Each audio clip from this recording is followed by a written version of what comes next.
for September the 9th, 2024. We're going to begin today's proceedings with the invocation and the Pledge of Allegiance today, led by Commissioner Bakari Burns. Commissioner. All right. Thank you, Mayor. If we could all bow our heads. Heavenly Father, we come before you on behalf of all who have gathered to first say thank you.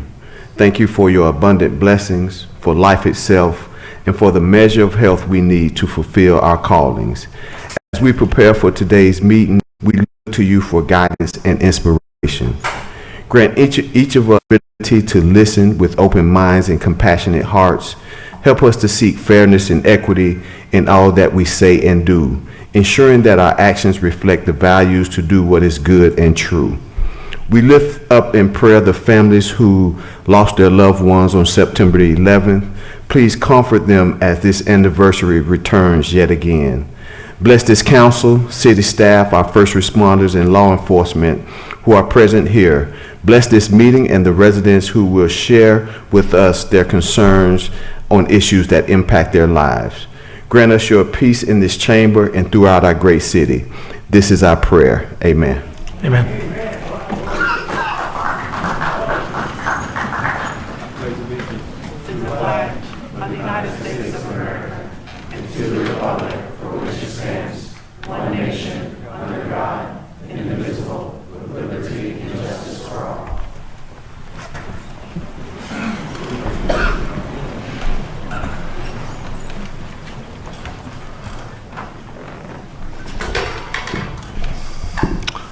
Let's call the meeting to order. Mr. Clerk, would you call the roll, please? Determine a quorum. Yes, sir. Commissioner Gray. Here. Commissioner Ortiz. Here. Commissioner Stewart. Here. Commissioner Sheehan. Here. Interim Commissioner Rose. Here. Commissioner Burns. Here. Mayor Dyer. Here. Mayor, you have a quorum with all members present. Thank you, Mr. Clerk. First item of business is consideration of the minutes from the agenda review and city council meetings of August 12th, 2024. Is there a motion? Second. Motion by Commissioner Stewart, second by Commissioner Rose. All in favor indicate so by saying aye. Aye. Those opposed. And so the motion carries. And that brings us to awards, presentations, and recognitions. So we do have a couple here. Each year we gather as a community to celebrate Hispanic Heritage Month to honor the rich heritage, culture, and contributions of Hispanic Americans in our nation, state, and of course our city. We have a great Hispanic Heritage Month planning committee and sponsors who have organized the events, and Commissioner Ortiz, we want to thank you also for your leadership in making sure that this will be a great month. Commissioner Luis Martinez, who is our Director of the Office of Multicultural Affairs, is here to give us an overview on Hispanic Heritage Month. Luis? Good afternoon, buenas tardes, Mayor Dyer, City Commissioners and residents. Hispanic Heritage Month is observed annually from September 15th to October 15th, celebrating the history, cultures, and contributions of Hispanic individuals whose ancestors are from the Caribbean and Central and South America. To honor the remarkable contributions of our dynamic Hispanic community, this year's Hispanic Heritage Month theme is Pioneers of Change, Shaping the Future Together. This theme celebrates the trailblazers who have made significant impacts, enhancing the well-being, prosperity, and visibility of the Hispanic community in the United States. Our city events include an art exhibition at the City Hall's Terrace Gallery from September 17th to November the 3rd that features art pieces by 19 local visual artists that pay tribute to Hispanic pioneers through visual art. The opening reception will be taking place on Tuesday, September 17th at 5 p.m. and our annual community celebration on October the 3rd at 5 p.m. at Orlando Museum of Art, with an official ceremony officiated by Mayor Dyer and Commissioner Ortiz, and Latin food, music, and entertainment. We look forward to these events, and I hope you all can join us. And for more information of these events, you can visit orlando.gov/Hispanic Heritage. Okay, I do have a proclamation. Whereas, as a community that is committed to celebrating our diversity, City of Orlando is proud to join in the national recognition of Hispanic Heritage Month to recognize the contributions and accomplishments of Hispanic Americans. And whereas Hispanic Americans have had a lasting impact on the United States, making our nation, state, region, and community stronger. And whereas in Orlando, Hispanic Americans represent numerous and distinct cultures, helping shape our community into a more vibrant place to live. And whereas Hispanic Heritage Month provides an opportunity to learn about the cultures that have helped mold our country.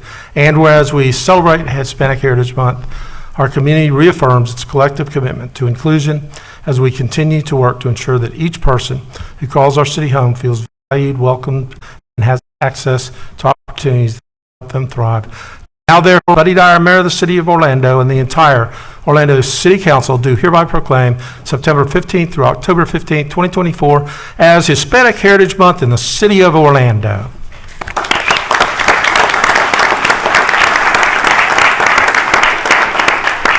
Okay, if I could have all of the Hispanic Heritage Month committee members and sponsors, we will do a group picture in the front. If the commissioners would stand up here, I'll have you guys come down for the next one.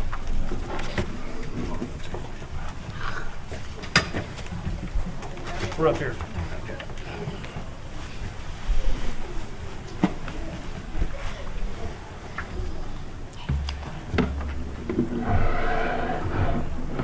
There's Maria. There's Maria. Maria, I thought you were Italian. Maria, you look great today. Maria, I thought you were Italian. He does kind of look that. Yeah, they all look alike. I can't believe you said that.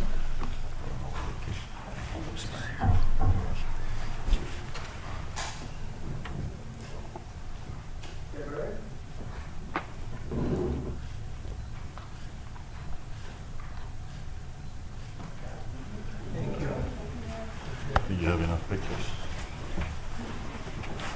I got it, Jim. Thanks. I got it. This chair is terrible. You stand up and it rolls all the way back to the back.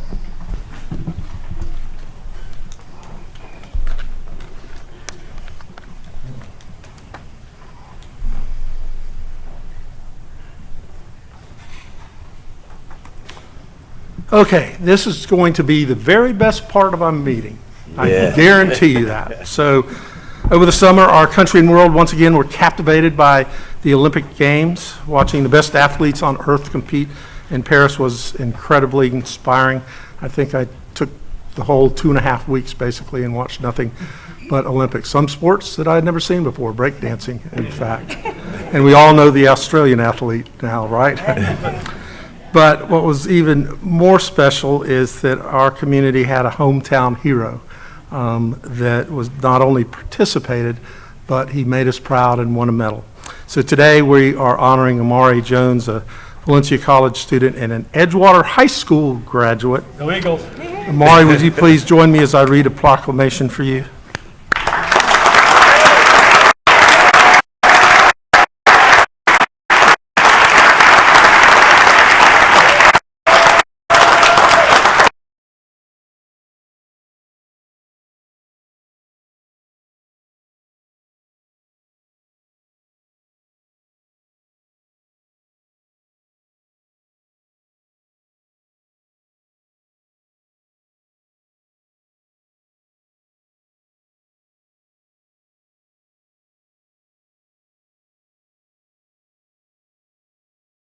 And whereas as a student at Edgewater High School, Amari was recognized as Orlando's Dr. Martin Luther King Jr. Commission Youth Humanitarian for his leadership and advocacy.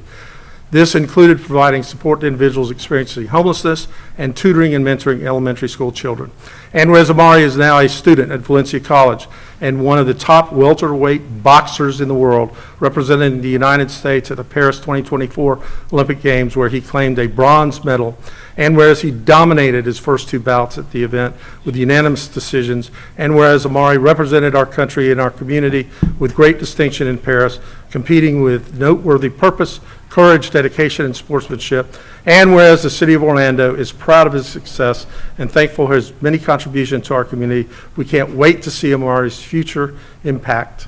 both in the ring and throughout the city. Beautiful. Now therefore, we, Buddy Dyer, Mayor of the City of Orlando, and the entire Orlando City Council do hereby proclaim September 9th, 2024 as Amari Jones Day in the city of Orlando.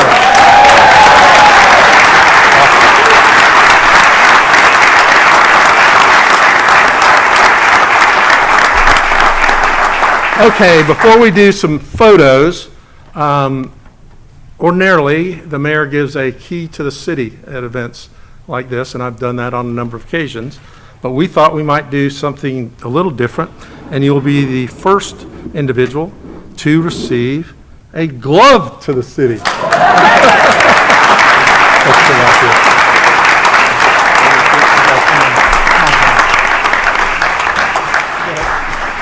Go ahead. Let's see that for you. See the pictures. Hello, everyone. I just want to say, first off, all glory to God. Without him, none of this would be possible. I want to thank my family and my team and, the whole Orlando for support me over this journey. It wasn't easy. I started boxing at 8 years old, and it took me 13 years to get to this point. And being at the Olympic Games was surreal, and it's proof that, God is real, and, you can really live out your dreams with hard work and dedication and consistency. And I'm so happy with the work that I put in, and my team that helped me get here, my family and supporters, because without you guys too, it wouldn't be possible with getting me to tournaments and getting my name out there. So I really appreciate it, and I'm just happy to bring back bronze medal to my city, Orlando, Florida, and I'm happy to be honored with this again, so thank you.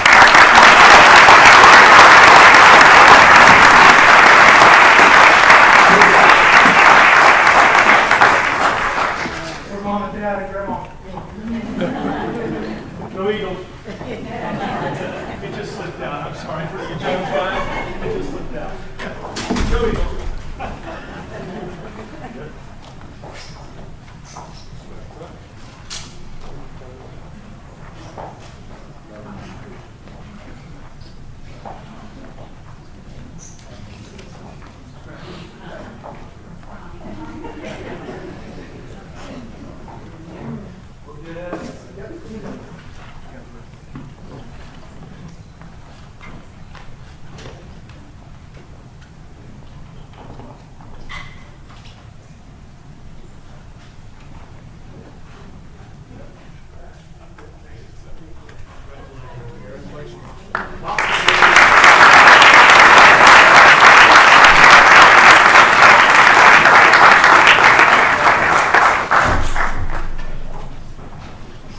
Go Eagles.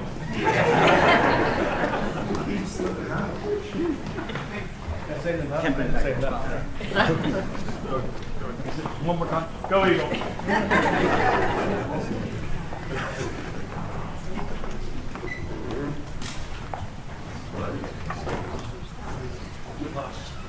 Good luck, you. Could take two of you to beat us. Oh, that's how you feel? Yeah. You ain't seen nothing yet.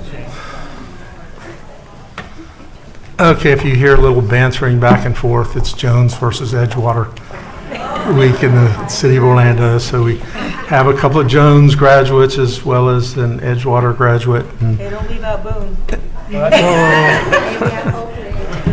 Boone will be another week. Okay, I do just have a couple other things, and then we'll move to the regular agenda. It's 9/11 again, so we have both of our public safety departments, the fire department and the police department, doing remembrance ceremonies on the 11th to honor the nearly 3,000 Americans and first responders who lost their lives that day. In the morning at 10 o'clock, OPD will host theirs in their community room. Chief wanted me to point out that there would be food and that everybody is invited. And later in the evening, we'll have the traditional candlelight ceremony hosted at Fire Station 1. This says 6 o'clock, but is it at 6 o'clock or 7 o'clock? Somebody, anybody? All right, look on the website. It's either at 6 o'clock or 7 o'clock with the Orlando firefighters and EMS, 7 o'clock. Okay, and then we have our annual POW MIA ceremony this Friday on September the 13th. Our Veterans Advisory Council holds the POW MIA recognition ceremony. It'll be in the rotunda here at City Hall, and it honors our military prisoners of war and their families. So go to orlando.gov and you can get more information on attending that. But if you haven't done that, it's a very moving ceremony, and I would recommend any of our military personnel to know that you are certainly invited to participate in that. Okay, normally we would go right to the consent agenda, but if there is no objection, I'm going to move move a public hearing up, and we have some representatives that have some things they need to get back to at the airport. So we are going to, if you guys are ready, go ahead and hear the preliminary budget for the Greater Orlando Aviation Authority for fiscal year 2025. GOA's preliminary budget will be heard here and then heard at the next GOA meeting. We have representing the board is Tim Weiner, the chairman, Kevin Tebow, the chief executive officer, Joe Nunziata, who is the treasurer of the board, and then the fabulous Kathleen Sharman, who is the chief financial officer. So on August the 21st, 2024, GOA adopted a resolution approving its fiscal year 2025 preliminary budget. The preliminary budget for the Orlando International Airport is $941,278, and the preliminary budget for Orlando Executive Airport is $10,692,381. In accordance with Section 12 of the City Charter, GOA has submitted the preliminary budget to City Council for review during a public hearing. Notice of this hearing was advertised on September 1st, 2024.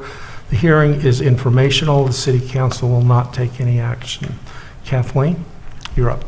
Thank you, Mr. Mayor. Good afternoon, Mr. Mayor and members of the City Council. And on behalf of Chairman Weishire and our Board Treasurer, Joe Nunziato, and our CEO, Kevin Tebow, I am pleased to present the Greater Orlando Aviation Authority's fiscal 24-25 budget at this public hearing today. As the mayor has indicated, a more detailed preliminary budget presentation was made to the GOA board at our August 21st, 2024 meeting. This public hearing is required by state statute and city code as part of the GOA budgeting process, and it's required to be conducted before GOA can take an action, which we are prepared to do at our next board meeting scheduled for September 18th, 2024. So very briefly, our budget objective, consistent with our mission and vision that was adopted as part of our strategic plan last year, is to seamlessly connect Florida and the world through exceptional experiences, collaboration, and creativity, being the global leader evolution of mobility. Now, in order to provide resources to meet this objective, we need to retain revenue to support a modular, demand-driven capital program while maintaining existing assets in a state of good repair. Our proposed fiscal 25 budget includes a 10.3% increase in operating and maintenance expenses over the prior budget, as well as several rate-making methodology modifications that have been consulted with the airlines in accordance with FAA rulemaking policy and will be considered also at the board meeting on September 18th. But notwithstanding the budget increases in O&M and the rate-making modifications, the projected cost per enplaned passenger remains competitive compared with other large hub airports. Here we have where the money comes and where the money goes. As the mayor indicated, we're proposing a $941.3 million in total revenue budget and a $567 million in operating expenses for fiscal 25. You will note that there's no local tax dollars used to fund the airport's operating and maintenance budget. In fact, less than half our revenues actually come from the airlines. Net of revenue sharing, it's about 41%. The other 59% come from our non-aeronautical sources, the largest of which is parking and ground transportation. Also, rental cars, a large percentage. With respect to operating expenses, the largest percentage is maintenance and janitorial at 26%, followed by personnel at 24%, then contracts and professional services. Here's what the budget looks like compared with last year. The $941.3 million is an increase of $109.7 million in revenues. Of that, about $33 million is non-aeronautical, leaving $77 million increasing in revenue payments. That's resulting from the increase in O&M on operating and maintenance because it's a cost recovery method, as well as the rate-making methodology modifications that we're proposing. The operating expenses increase about $52.9 million, and really what is driving that is additional staff and modest salary and benefit modifications for GOA staff, as well as contractual increases for our outsourced contractors. And as you know, GOA has a very robust competitive procurement process. Resources to support the cost of goods and services that support our projected passenger demand is also part of this increase, and innovatively provide an exceptional customer experience consistent with our strategic plan through technology initiatives. But really the key takeaway here on this slide is our remaining revenues, up 200, or projected at $207.1 million, up from $173.2 million. And we use those remaining revenues for three important things. First and foremost, to keep our existing assets in a state of good repair. Next, to fund certain portions of our capital program to provide needed capacity expansion projects like new terminals and new parking facilities. And finally, to share with our airline partners to reduce their costs in accordance with our rate and revenue sharing agreement.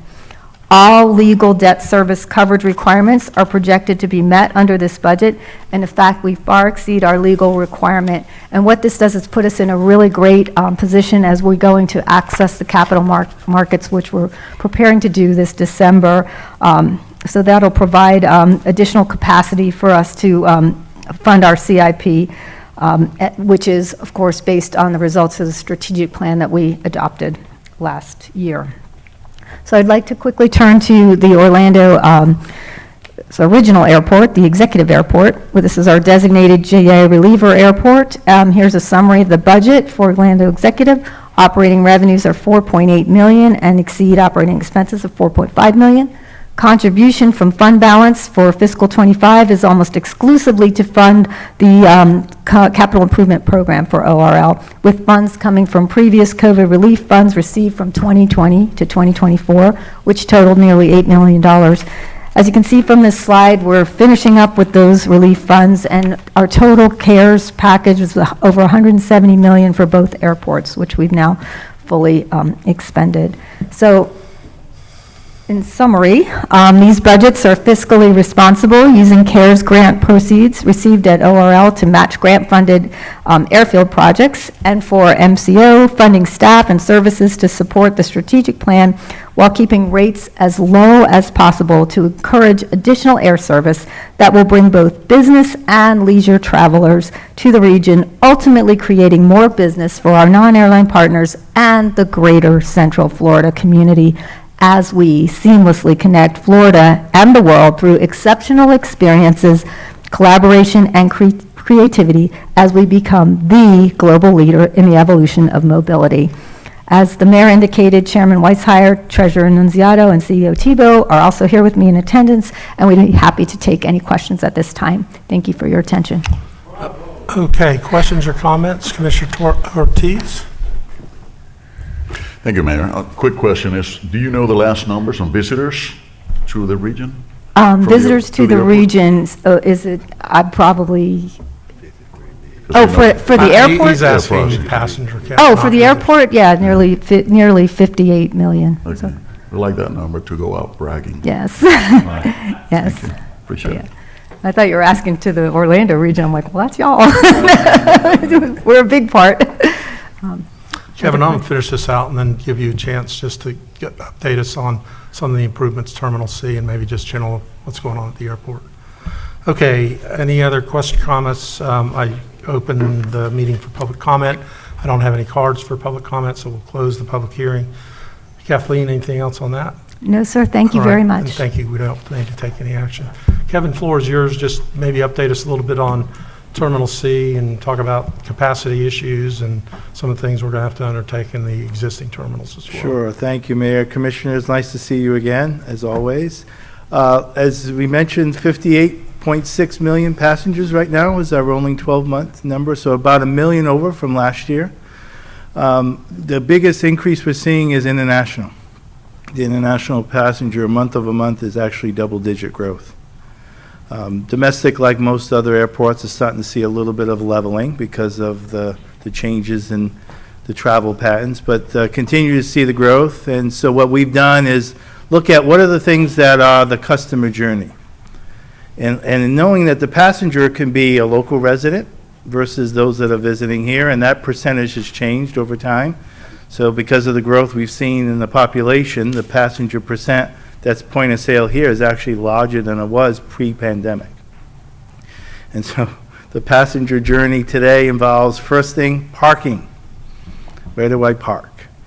And so a couple of things that we've done, as you've seen, we put some parking lots pretty quickly before the holidays in front of the train station. Got those as quick as we can. And then the biggest solution is how do I maximize what's in those 3 garages today, A, B, and C? And it's really about consolidating the rental car operations to one location. In walking distance to the train station in Terminal C is what we're looking to do. And by doing that, that frees up over 4,500 parking spaces in garages A, B, and C.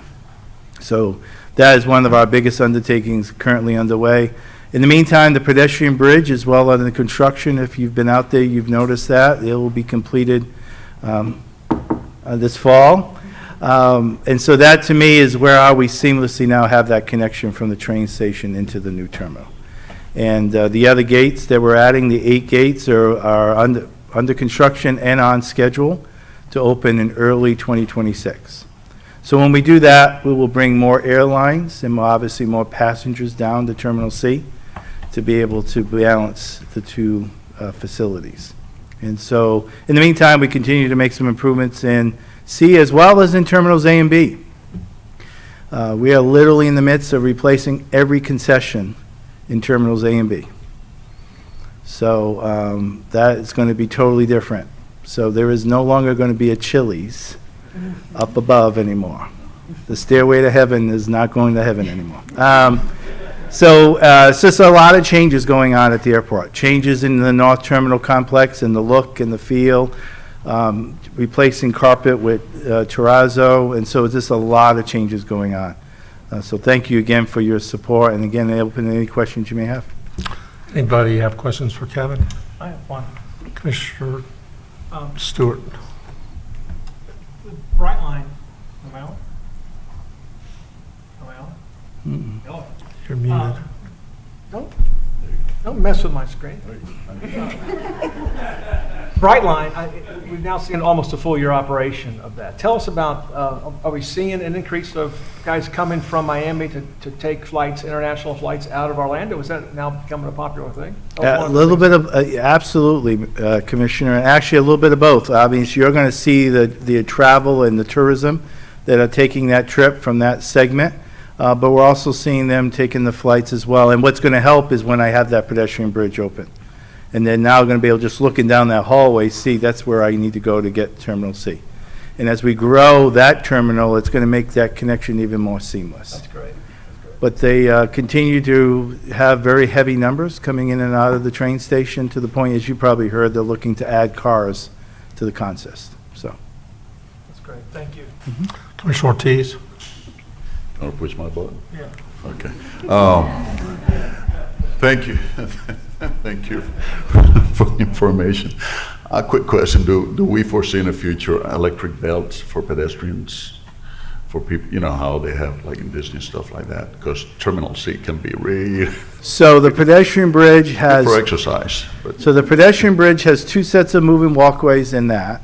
And then in the bridge that's already today that you go over Jeff Fuquay Boulevard is also going to have a moving walkway there. And then in Terminal C, when you leave the checkpoint and you go up the incline, there'll be moving walkways there. see, now we can tell our customers that that's coming. Yes. Thank you. Thank you Yep. so much. Thank you, Kevin, Kathleen, and board members for being here.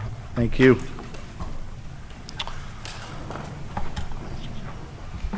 Okay, we will move back to the regular order of our meeting. We're now on the consent agenda, which is a number of items that are acted on by City Council through a single vote. We give each of our commissioners an opportunity to comment on items on the consent agenda and important items from their districts. We rotate the order that we do that, and today Commissioner Burns is first up.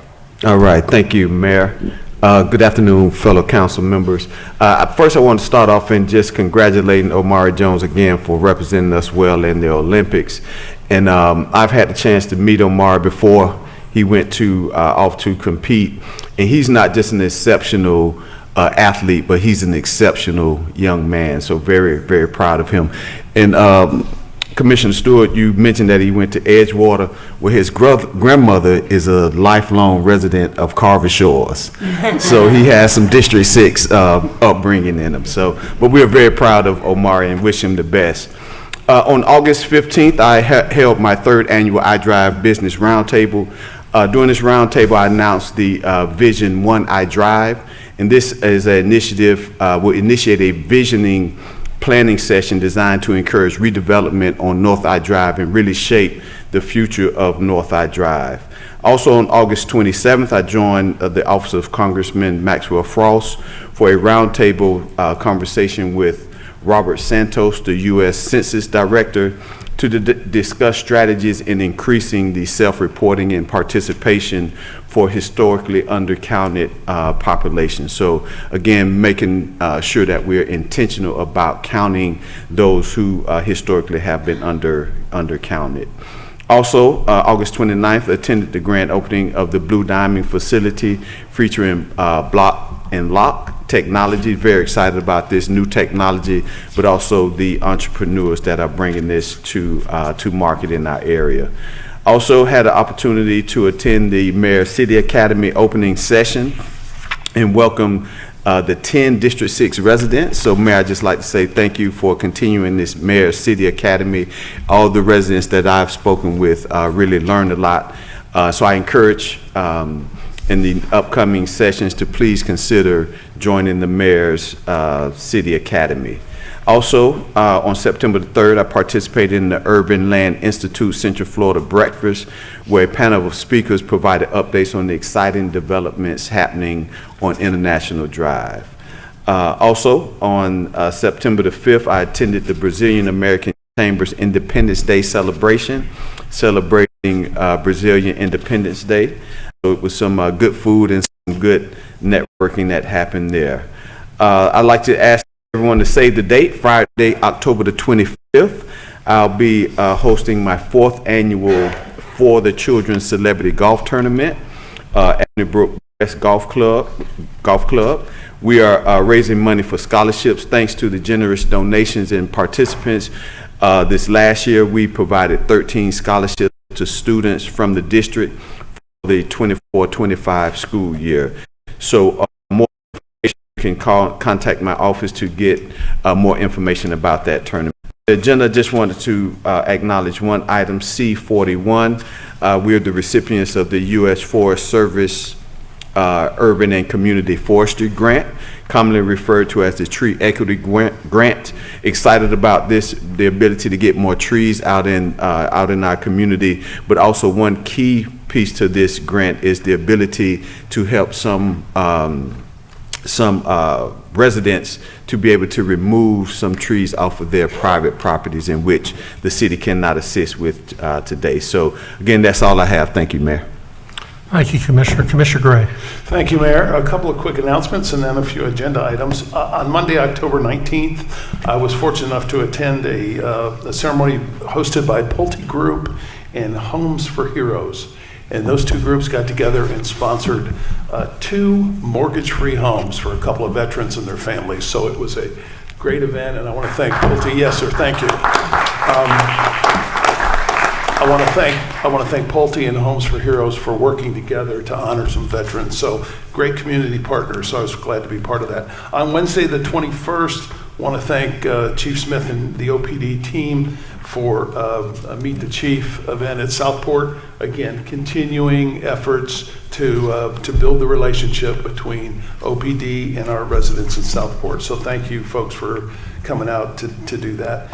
Also want to thank my team. Right after school started, we did an event where we donated 200 backpacks, and we covered every school in District 1, elementary, middle, and high school, where we gave backpacks to the kids that maybe didn't have those. So thanks to my team for organizing and distributing that.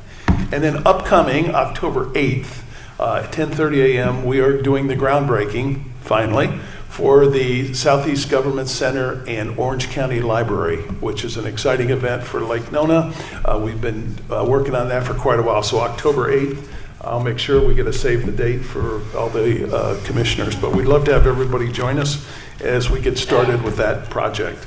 On the agenda, real quick, A2, the mayor mentioned it, but I want to thank all the volunteers and our citizens who sit on our advisory boards. Certainly couldn't do that without their efforts. So thanks to all the folks who either this is their first go-round or they've done it before and they're staying in there. Thank you. On B1, that item I will have declared a conflict and will abstain from voting and have already provided the city clerk the appropriate paperwork.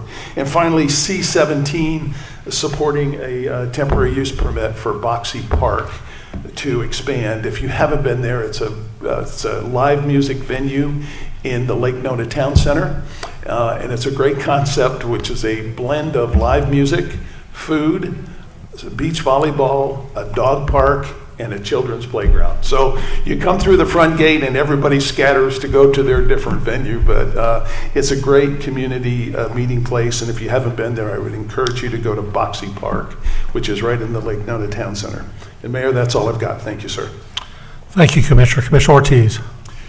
Thank you, Mayor. I'm going to start by congratulating UCF on their win this past weekend against Sam Houston, and also UF, as much as it pains me to do that, against their game against Samford. I know they lost against UM before that, but anyhow, who's keeping track, right? But UCF keeps a great trend of wins, so let's follow what they're doing.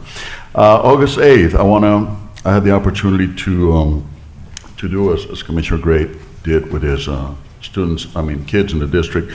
Give some kids backpacks and share some time with them at the schools and Azalea Park Elementary, and so it was a great time also to meet parents and talk about the issues that are going on in our community. So thank you to the Azalea Park community and the Azalea Park Elementary School staff. August 13, we continue with our academy, and for those that don't know, our academy was inducted into the UCF team now, so we have an academy that issue a certificate education, continued education certificates, and it doesn't cost the students a cent. We have that agreement with UCF, so for those of you that care to learn a little bit about civics in terms of the government, it pairs up with the Mayor's Academy in so many ways. The Mayor's Academy is astounding. I mean, when it comes to a city, you learn everything that has to do with a city.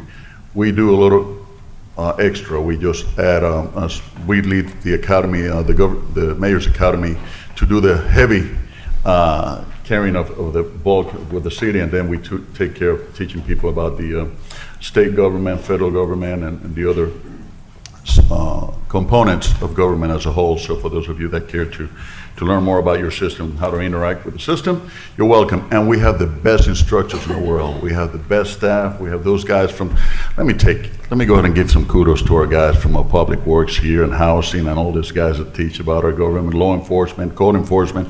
They do a great job. So you're welcome. We have two academies, one in Spanish, one in English. The one in Spanish is currently going. It goes for 12 weeks, and the English one starts in February. So for those of you that are interested, just call my office and we will enlist you. We have partnered with UCF. UCF is teaching English courses for free in our community. There's a lot of people that are coming to this country and they don't know the language. It's really hard for them to find jobs. And on the other hand, we have people that have not come back since the pandemic to their jobs. So there's a lot of empty slots out there that we're filling. So we want to help those who are wanting to help themselves. And UCF is doing a great job offering these courses at the community centers around the city, and also they're working with GOA, Greater Orlando Aviation Authority, and also with our the hotels industry. So kudos to Ms. Jennifer Haddad, who is doing a great job. She's the director of UCF Global, and all their staff. August 22nd, we had the community event on State Road 436 transit-oriented development for the residents of District 2. Great presentation. We're going to do it again to our neighborhood leaders, and anybody else that may be interested. We'll be announcing it soon. So, Valencia College, we have this partnership with them, and so we're teaching how to present business proposals to public servant leaders. So, anybody's interested to learn more about that, you can contact my office. We do that twice a year as a short course, but Valencia is in charge of that, and it shows they teach leaders, especially institutional leaders, how to present jobs to public officials and in every aspect, and other aspects of leadership. So anyhow, thank you, Valencia, for doing that for our community. Dover Shores Neighborhood Center, we had Chief Eric Smith coming over and presenting to the community. He's doing a great job keeping the community abreast of what's going on, especially with law enforcement and how to interact with law enforcement. He's going around the city. So this time on September 8th, he came over to the Dover Shores, August 29th, and did a great presentation. So thank you, Chief, and thank you to your staff. September 8th, we're launching our newsletter. You can go to Facebook, Instagram, links, or any of the social media outlets, and so you stay abreast of what's going on in this District 2 and how we're working also with other levels of the city and state and the nation. Upcoming National Night Out, October 1st, and Fall Fest and Halloween on Friday, October 25th at the Englewood Center. That's all I have, Mayor. Thank you, Commissioner. Commissioner Stewart. Thank you, Mayor. Let me just cover a couple of quick things. But first of all, let me say thank you to everybody who participated in our Dubstred Centennial Golf outing. We had an opportunity to kick off the 100th anniversary of Dubstred. Did that with a great golf tournament, which leads me to this week, which is the gala that we're having over at Dubstred on Thursday night. Tickets are available if you want to go online and get those tickets. If not, contact my office and I'll get you to the right people to place tickets. So that starts at 5:30 on Thursday evening. Please come out and enjoy 100 years of Dubstred, and we're excited about that. And then following that, next year, we're celebrating 100 years of College Park. So there's a lot of stuff that's happening. This past year was the 100th anniversary of Atlanta Museum of Art. I mean, we're seeing some really neat things happening in our community. And I think next year is some anniversary for the city of Orlando, isn't it, Mayor? 150th for the city of Orlando next year. Yep. So, and weren't you mayor when we started that? Sorry. Not quite, about half the time. Edgewater and Jones are playing this Saturday evening. We're excited about that.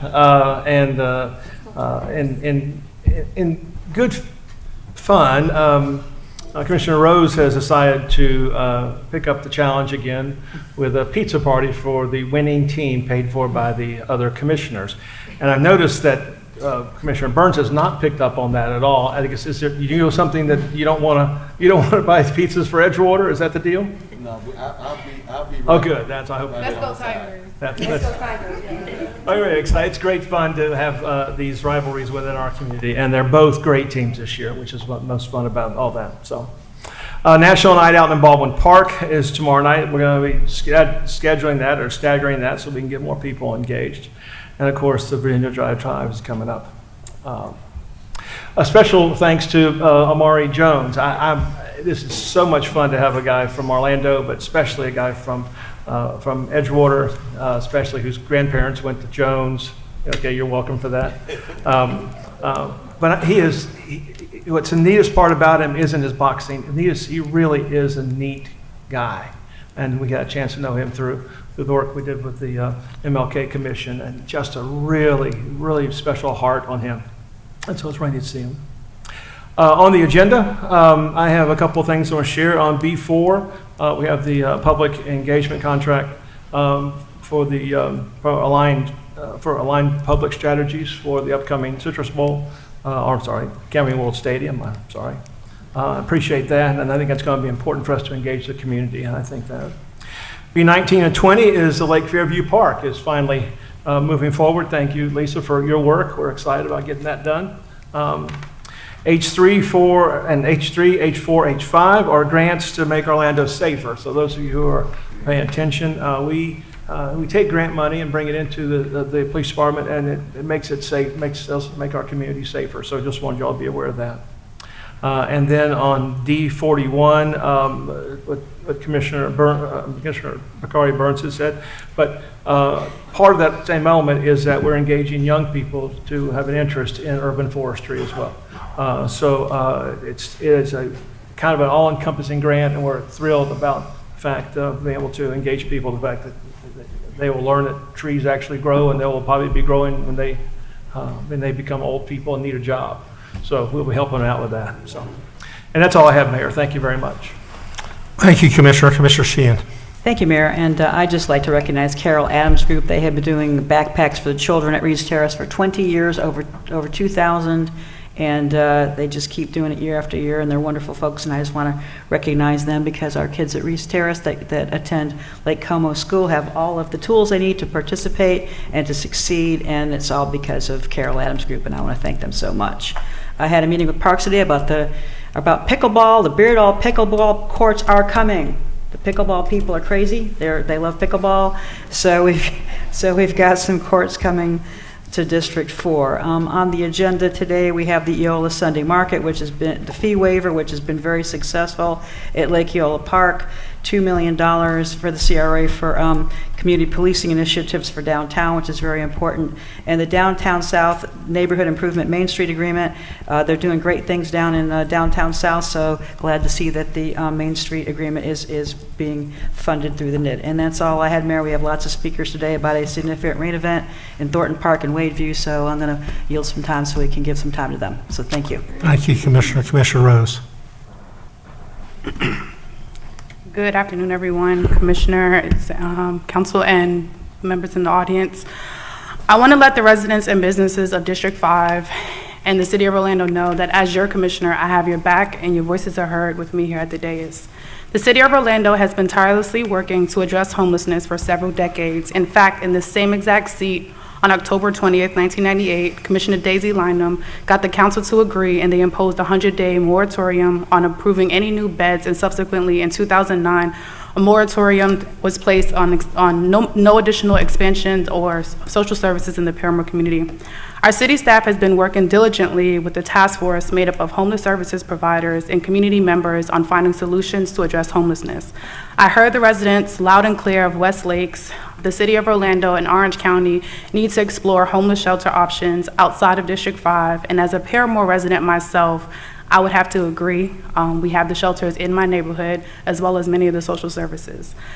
I will continue to work with the staff, this community, and other government entities to come up with solutions and advocate to end homelessness. And that's a result of the last couple of weeks, there was a proposed shelter that was coming into District 5 right in the West Lakes area. I've heard the residents loud and clear, so I wanted to address that to everyone in the room.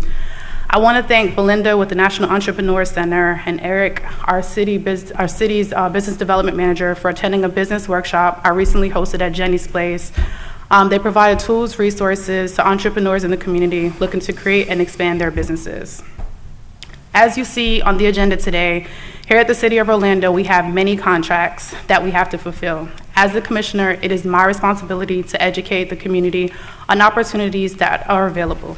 So I'm asking everyone to please join me on September 19th at Camping World Stadium in the Varsity Club at 6 p.m. to learn more about contracts and opportunities that are coming up here at the City of Orlando. Our staff is committed to helping those businesses who want to submit proposals. Next week, there will be several lake cleanups, and I want to encourage the entire community to come out. On the 16th, there will be one at Barker Park. On the 18th, there will be one at Lake Dot. On September 25th, there will be one at Lake Lana Dune. I'm super excited to see Palm Grove Gardens, which is in the Mercy Drive area, get a new playground, and we are asking community to come out to assist. What they're getting is something called a Kaboom Park, so it's literally they'll provide the tools and resources, but as a community, we can put it together. So I'm asking everyone to come out and volunteer with that initiative. It'll be the 21st, the 23rd, and the 24th. All of this information is on my social media, as both Instagram and Facebook. I want to congratulate the Orlando Pride's women's soccer team for making it to the playoffs. Their game is this Friday right here in District 5 at the Interco Stadium. I'm encouraging everyone to come out and support. We are gearing up for National Night Out, and OPD, Chief Smith and his staff is doing a really great job. On Tuesday, October 1st, I want to encourage all District 5 communities, if you have not already done so, there is still time to sign up to host a community block party.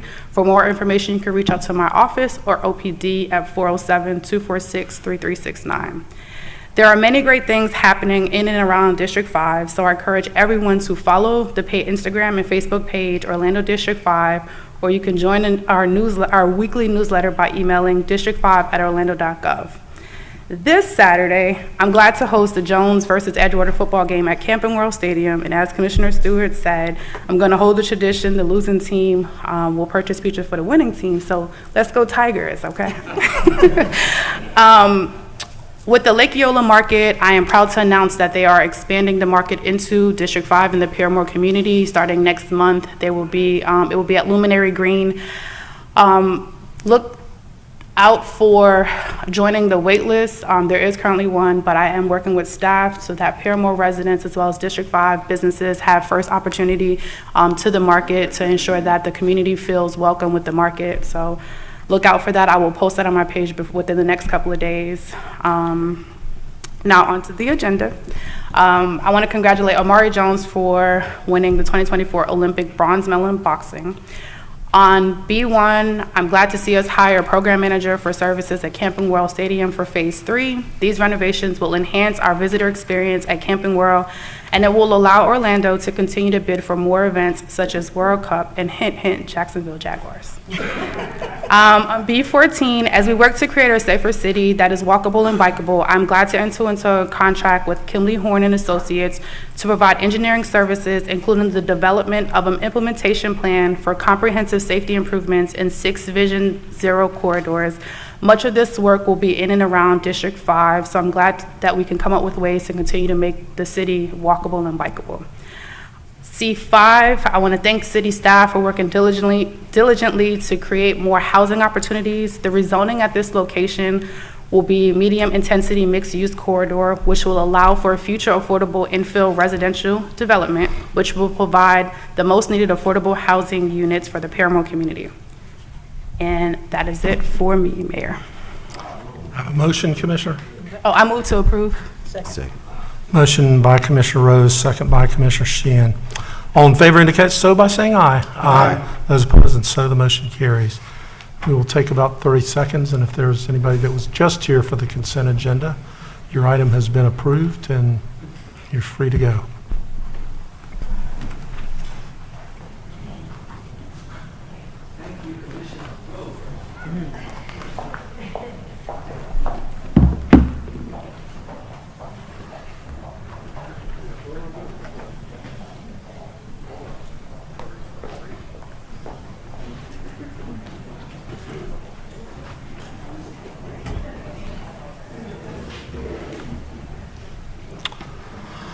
Okay, without objection, we'll recess the city council meeting and we will convene the CRA meeting. Let me see, it looks like I can probably take the first few of these.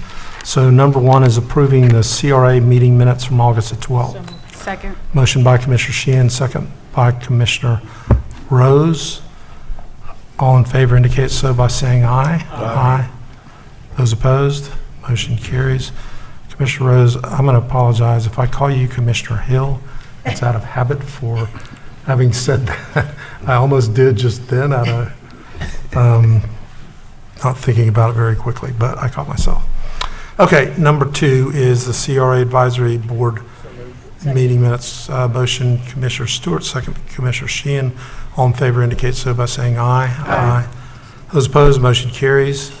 Okay, DDB CRA Advisory Board meeting budget workshop meeting minutes, August 21st. Motion by Commissioner Stewart, second by Commissioner Sheehan. All in favor indicate so by saying aye. Aye. Those opposed, motion carries. All right, David, the rest is yours. Thank you very much, and good afternoon, Mayor and Commissioners.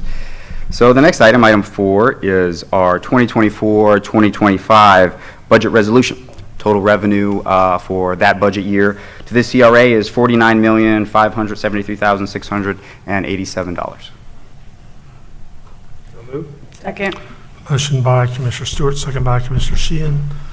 Discussion? Hearing none, all in favor of the motion, Commissioner Ortiz? This does not include how the money is being allocated, including the, this is just the money that's coming in for the year 25. It has nothing to do with the $4 million that we had. So there's $2 million, I think you're referring to, Commissioner, the Community Policing Innovation Funding. So this budget year, as we reviewed last week, does have an allocation for $2.2 million towards community policing within that $49 million number that I referenced. There is a later on item on the agenda, that would be item 10. That includes an additional allocation of $2 million towards that line item. But the surplus that we had, the $4 million that we had from interest on last year, well, I guess on this current year's revenue, that money, I learned when I was looking at the paperwork that it's being applied to accrued expenses on services that we offer in terms of initiatives, law enforcement initiatives. So the item is combined with two components. There was a $4 million additional revenue item where the funds that we received, the TIF from the county, was higher than initially anticipated last year. There was an additional component of some additional interest that we received on CRA funding due to the balance in some of our bank accounts. The total of that is approximately $9 million, which again is item 10, and is being allocated into 3 different funding line items. One of those being community policing, as we referenced earlier, our under-aisle implementation, now known as the Canopy, and then the streetscape plazas and corridors for one of the sites that we're buying. But this particular line does not, it's not deal with those $2 million, the surplus. It's not, we're not dealing with that surplus now. In the item that is currently before you? No. Okay, that's it. So that's what I want to make Yeah. sure that we're clear. Okay, thank you. Further discussion? Hearing none, all in favor of the motion indicate so by saying aye. Aye. Those opposed? Motion carries. Number 5, David. Item 5 is our DDB CRA annual cost share. The DDB and the CRA do share staff, and so the costs associated with that, this year's amount is $1,123,048. Motion by Commissioner Rose, second by Commissioner Stewart. Discussion? Hearing none, all in favor of the motion indicate so by saying aye. Aye. Those opposed? Motion carries.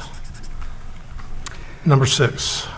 Thank you, Mayor. Item 6 is our annual city services agreement between the City of Orlando and the CRA. This is for city resources that the CRA utilizes, such as legal services as well as procurement. This year's amount to the CRA is $1,075,100. Second. Motion by Commissioner Rose, second by Commissioner Sheehan. Discussion? Hearing none, all in favor of the motion indicate so by saying aye. Aye. Those opposed, motion carries. Number 7. So item 7 is our annual funding for Senior Tran. The CRA funds circulators to 12 of our senior centers in downtown in order to provide travel for our seniors to a variety of different places, whether it be to go to the grocery store or get their medications. This year's cost for that service is $66,418.24. So moved. Motion by Commissioner Sheehan, second by Commissioner Stewart.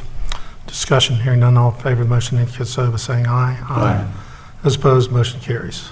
Number 8.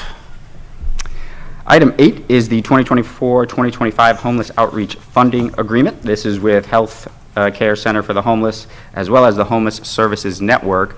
The CRA for several years has partnered with those two providers in providing members of the HOPE team to downtown Orlando to interact with a number of our street residents to ultimately seek out long-term care and services for them.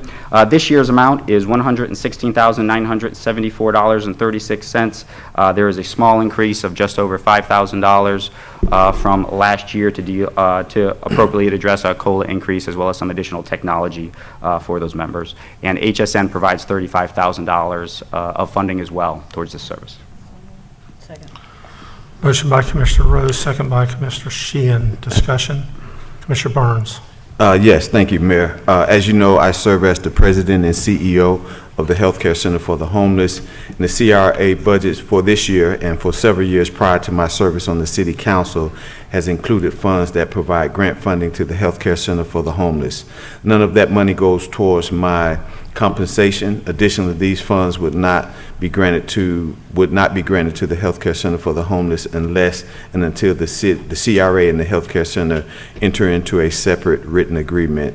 Such agreements will come back before the City Council for individual approval in the future, and I want to make it clear that when this specific item comes before the council, I will abstain. Thank you. Thank you, Commissioner. Further discussion? Hearing none, all in favor of the motion indicate so by saying aye. Aye. Those opposed, motion carries. Number 9. So number 9, Mayor, is the 2024-2025 Downtown Orlando, Inc., better known as the Downtown Orlando Partnership Agreement with the CRA. For years, we have partnered with them for 2 signature events in downtown, one of those being the Golden Brick Awards, the other being State of Downtown. Those amounts, as of last year, were $75,000. This item does propose a $25,000 increase to increase business owner outreach as we seek to ultimately work on a lot more activation plans in downtown and want to ensure we have the business community involved. Second. Motion by Commissioner Rose, second by Commissioner Stewart. Discussion? Hearing none, all in favor indicate so by saying aye. Aye. Those opposed, motion carries. Number 10. Thank you. Item 10, Mayor, is an update to the Community Policing Innovation Implementation Program on behalf of the CRA. You may remember the creation of this program in 2021 after we had some unfortunate violent events in downtown. Since then, we've been partnering with OPD as well as code enforcement and several other different outside service providers to ensure downtown is safe. This specific item adds specific reference to work with OPD on aggressive panhandling, have an additional foot patrol, and a component which we are working with our downtown nightlife operators on called coordinated access or controlled entry, which they have been working with us to put together a plan to better control downtown at night and would allow us to provide funding towards that initiative as it comes to fruition. So moved. Motion by Commissioner Sheehan, second by Commissioner Rose. Commissioner Ortiz. All right, let's get specific here because I need to know exactly what we're talking about. The 2 of them, let's separate them. One is the solicitation detail, right, which is dealing with panhandlers. Correct. Law enforcement usually can deal with that in any basis. I mean, we used to do it back in the days. You stop are we assigning officers just to do this? Is that what we're going to do? So our conversations with OPD have been that they would have additional officers and additional unit at specific times in downtown that would be specifically focused on addressing those components as well as any criminal behavior that they would come across, but the specific item would be those impacts. Isn't that the job that police officers do anyhow? I can't mean, we speak for address- we OPD, address- but they felt that additional coverage was needed, and we hear the concerns from the business community and wanted to be able to respond appropriately in that fashion. Okay, and the other are we going to implement out of the 30 officers we have downtown, are we going to pay for 10 of them, something like that? Out of the 30 officers that we have in downtown, so I think what you're referring to, Commissioner, is the after midnight permit, that there's a component where 30 officers of that are ultimately split up between a number of different businesses in downtown depending on their occupancy. This is not intended to directly fund those costs. So that extra money, what are we going to use it for exactly? When you talk about other duties, what specifically are those duties? It's, those duties, again, are specifically in relation to the components against aggressive panhandling and criminal activity. There's additional components to what we're working with bar owners now on an approach toward coordinated entry, refer to it as an 18A, whereas referred to in code, to structure better coordination and entry access into the entertainment area, the core entertainment area in downtown at night, and additional foot patrol at times as we continue to work with OPD on determining when that would be needed and when the CRA was appropriate to fund that allocation. How many is the total amount of officers we're using for this? It's not a specific total amount of officers, so it's a component of what we're voting on today is a component amount of money. But there's not a specific number of officers that you're voting on. It's $2 million, 2.1, 2.2? No, 2.1, I think it is. 2.2 Okay. in the traditional budget. That's for the traditional, but we also have the 2 millions that we're allocating from the surplus also. Right? Correct, right, So that'll what be are the we- next item. What are we doing with those $2 million? It would be put into the same fund, so the component of the item before you today is the CRA's definition of our Community Policing Innovation Program. So we fund a variety of different things out of that are consistent with our Community Policing Innovation line item, in addition to the requirements that were relegated to by the state.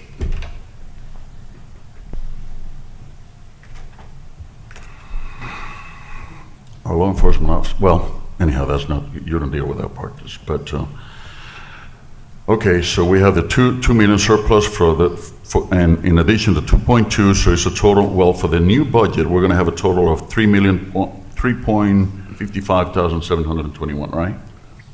That's for the new, what we expect for the new budget, 25. Inclusive of the 2.2 and then the rollover, I think that's approximately correct. The new money going in, assuming everything gets approved today, would be 4.2 million.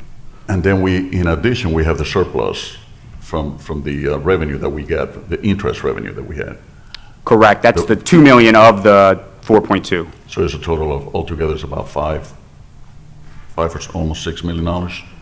So there would be, so there's $4.2 million being proposed, put in there. There's a rollover amount there. We may, I don't have all that information in front of me, Commissioner, but it sounds like you're maybe looking at our budget sheet that we reviewed last week. So if that's the rollover amount, then that would seem to be correct. All right, thank you, David, appreciate it. Further discussion, hearing none, all in favor of the motion indicate so by saying aye. Aye. Those opposed, motion carries. No. Okay, 6-1 with Commissioner Ortiz voting no. Number 11. So number 11 is our budget amendment number 1 for 23-24. As referenced in some of the prior conversation, this is additional revenue that we receive above projected amounts for the past fiscal year, in addition to some interest revenue that was received due to CRA amounts and accounts getting ready to implement several of our large projects. The proposed line items that money would be deposited into for our project accounts are under I implementation, or the canopy, at $4.1 million, community policing at $2 million, and then streetscape plazas and corridors at $2.9 million. Motion by Commissioner Rose, second by Commissioner Sheehan. Discussion. Hearing none, all in favor of the motion indicate so by saying aye. Aye. Those opposed? And so the motion carries. Number 12. So item 12 is a DTO retail program funding agreement. Excited to have another retailer moving into downtown Orlando. This one specifically in the Exchange Building on the Pine Street side. It is Vinyl Cabinetry. They're coming out of Fort Lauderdale and looking to establish a new location here in downtown Orlando. They've signed a 3-year lease for that location. It's 1,972 square feet. They will be open every day from 9 a.m. to 6 p.m. The amount that they qualify for in assistance from the CRA is $80,784 from our program, and I'm happy to answer any questions. Motion by Commissioner Rose, second by Commissioner Sheehan. Discussion. Hearing none, all in favor of the motion indicate so by saying aye. Aye. Those opposed, motion carries. And number 13. So item 13 is a facade agreement that we have in the CRA. This one specifically for 2 South Orange Avenue, so that is the southwest corner of Orange and Central. The property owner there is doing some facade work inclusive of some stucco repair, masonry, some sealant on the windows, concrete work, and window improvements. Our facade program was enhanced this past year and in various focus areas, Orange Avenue and that specific corridor being one of them. Property owners are eligible for up to 80% of the cost of those upgrades. This property owner is spending $263,750 towards the upgrades referenced, for which they qualify for $211,000 worth of assistance from the CRA, and it did receive a recommendation for approval by the Facade Review Committee on July 22nd. Motion by Commissioner Rose, second by Commissioner Sheehan. Discussion. Hearing none, all in favor of the motion indicate so by saying aye. Aye. Those opposed, motion carries. All right, David, any further business to come before the CRA? No business, Mayor, but I did want to reference that we are in the midst of our first, hopefully, annual Downtown Employee Appreciation Week. So for all employees in downtown, we're trying to say thank you in partnership with the Downtown Orlando Partnership. So we have activities every day this entire week. This morning, we had events here in the Rotunda where we had a variety of different people come for coffee and pastries. This afternoon, there was food truck events where they provided sample meals from a number of different food trucks that any employee in downtown can come and feel appreciated. Throughout the rest of the week, we'll be traveling throughout downtown Orlando. So there'll be components at Kia Center tomorrow for lunch, so come and see all the variety of mascots. There'll be hot dogs as well as pretzels, as well as on Thursday, we'll be moving up a little bit more north in downtown. We'll have an event actually right on Wall Street, kind of just a happy hour to come and celebrate the great events we've had during the week. Wednesday we'll be at 30 South Orange for subs provided by one of our Paramore businesses, and then on Friday, you're welcome to try a number of our coffee restaurants in downtown Orlando. You kind of choose the one. It could be Stemma, the Robinson, or another for again, a complimentary coffee to feel appreciated. So there's a number of other things. I just encourage everybody to check the website, and we're hopeful we'll be able to continue to do it. Thank you. Thank you. Please take advantage of that. All right, without objection, we will adjourn the CRA meeting, and we will convene the Neighborhood Improvement District Board of Directors meeting.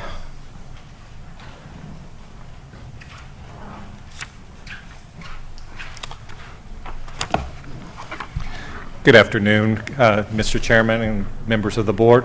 We have two items for you today related to the South Downtown Neighborhood Improvement District.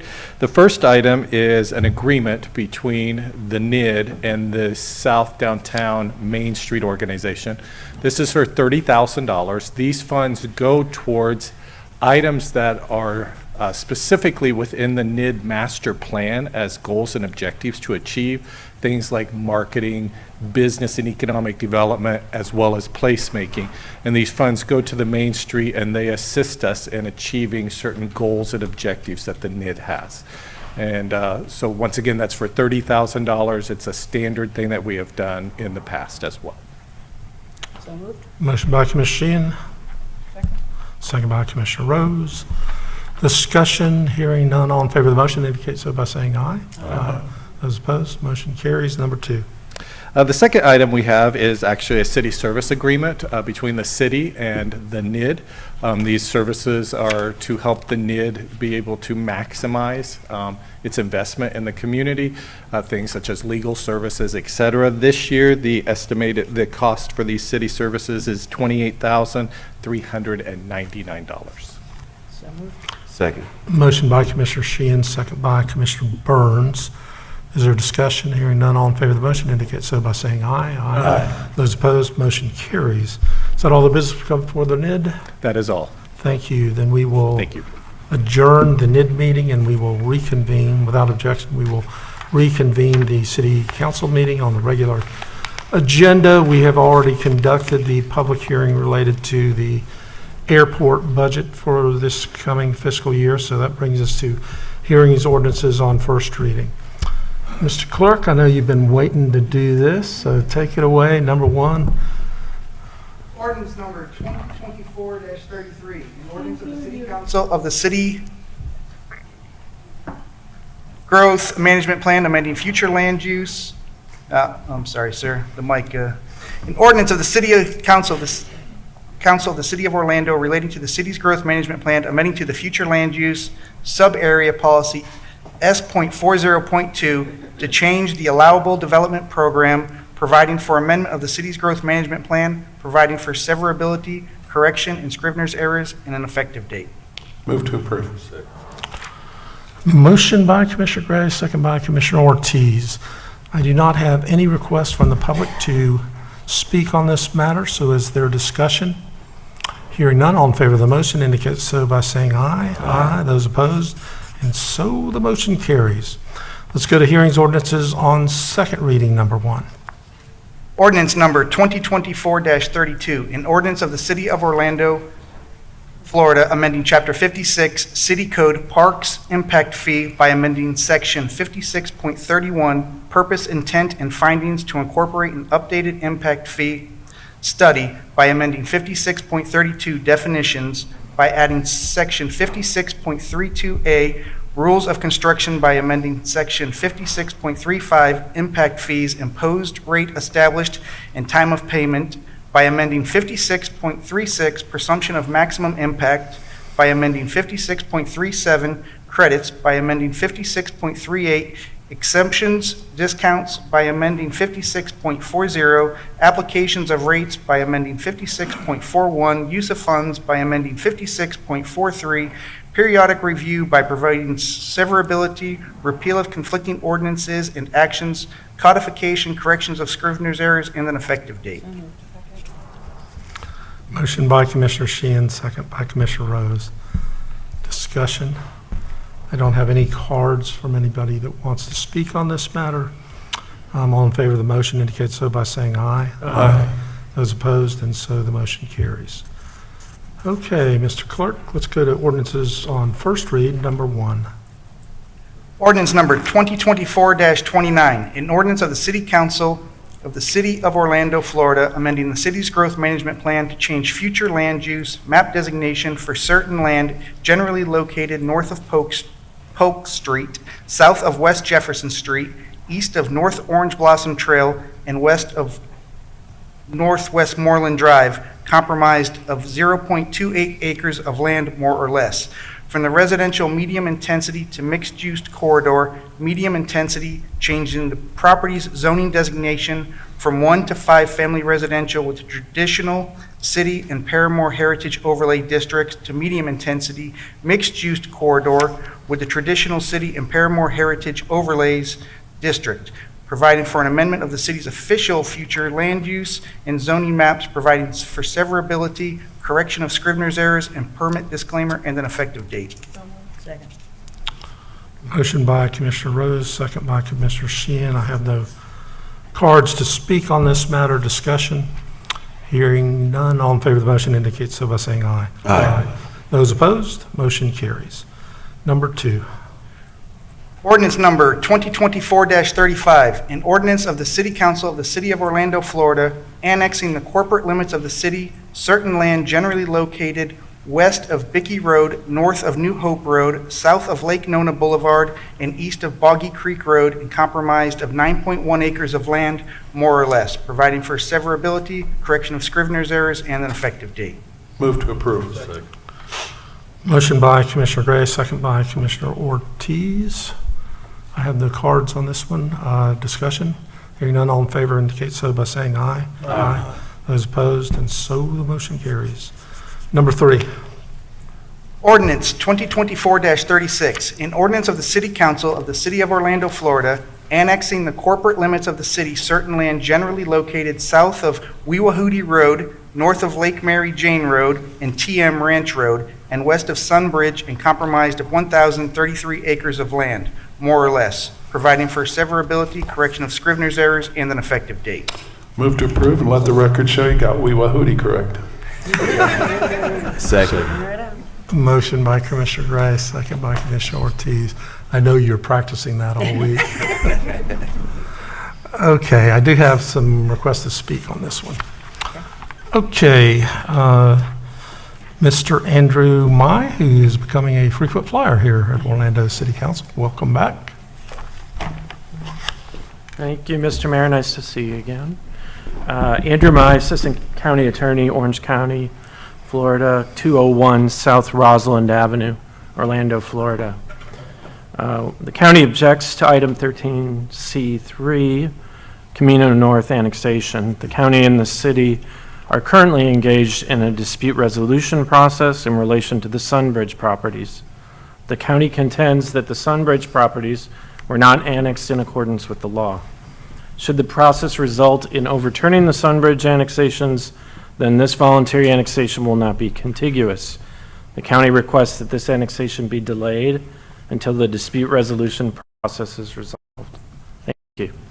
Thank you. A second request from Merritt.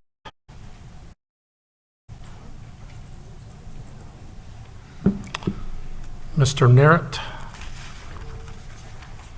Okay, that's all the speaker requests that I have. Discussion. Hearing none, all in favor of the motion indicate so by saying aye. Aye. Those opposed, motion carries. Okay, we have already taken, we took number 4 off of the agenda for future discussion. Number 5. Ordinance number 2024-41. An ordinance of the City Council of the City of Orlando, Florida, rezoning certain land generally located west of Orlando International Airport, south of Land Street Road, and east of Boggy Creek Road, and comprised of 126 acres of land, more or less, public use in part, and public use with the Aircraft Noise Overlay District in part, to plan development in part, and plan development with the Aircraft Noise Overlay District in part, providing a development plan and special land development regulations of the Plan Development District, providing for severability, correction of Scrivener's errors, permit disclaimer, and effective date. Move to approve.